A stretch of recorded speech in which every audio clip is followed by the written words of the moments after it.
আচ্ছা, madam x chief minister Mamata Banerjee, আপনি যদি ঠিক হতেন, আপনার দলের মুখপাত্র আপনি হারার সঙ্গে সঙ্গে এরকমভাবে আপনার থেকে মুখ ফিরিয়ে কেন নিল?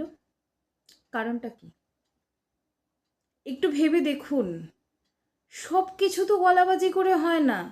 আপনি গলাবাজি করে বলছেন যে আমরা হারিনি তো, আমি কেন ইস্তফা দেবো, আমি হারিনি। তো সেটা কি ঠিক?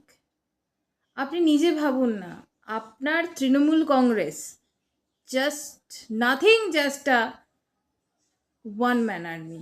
আপনি একজনই, যিনি একা কুম্ভ রক্ষা করেন অকুল বুদির ঘর। বিশ্বাস করুন, আপনার যদি এই মুহূর্তে কিছু হয়ে যায়, ভগবান না করুক কিছু হোক, কারণ আপনাকে মরতে হবে, অনেক কষ্ট করে মরতে হবে। আপনি এইভাবে টুক করে চলে যেতে পারেন না, কারণ আপনি অনেক লোককে কষ্ট দিয়েছেন।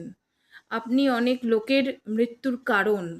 আপনি রক্তের বন্যায় স্নান করেছেন দিনের পর দিন।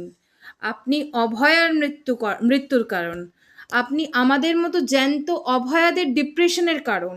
আপনি আমার চোখে ইভেন তো ডার্ক সার্কেলেরও কারণ আপনি। তো আপনাকে এইরকমভাবে তো চলে যেতে যাবে না। যদি আপনি চলে যান, বিশ্বাস করুন, পশ্চিমবঙ্গের বুকে এই তৃণমূল কংগ্রেস দলটারই অস্তিত্ব থাকবে না। থাকবেই না। আপনাদের কোনো মতাদর্শ নেই, কোনো আদর্শ নেই, কোথাও মানে কোনো নীতি নেই, সবথেকে বড় কথা।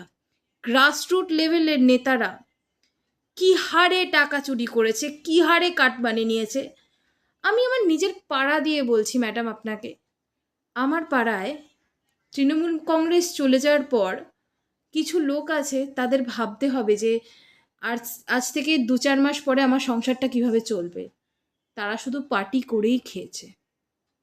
পার্টি করলে তার ব্রেড অ্যান্ড বাটারটাও কি পার্টি দিয়ে দেবে রাজনীতি করলে? আমার তো সেটা মনে হয় না।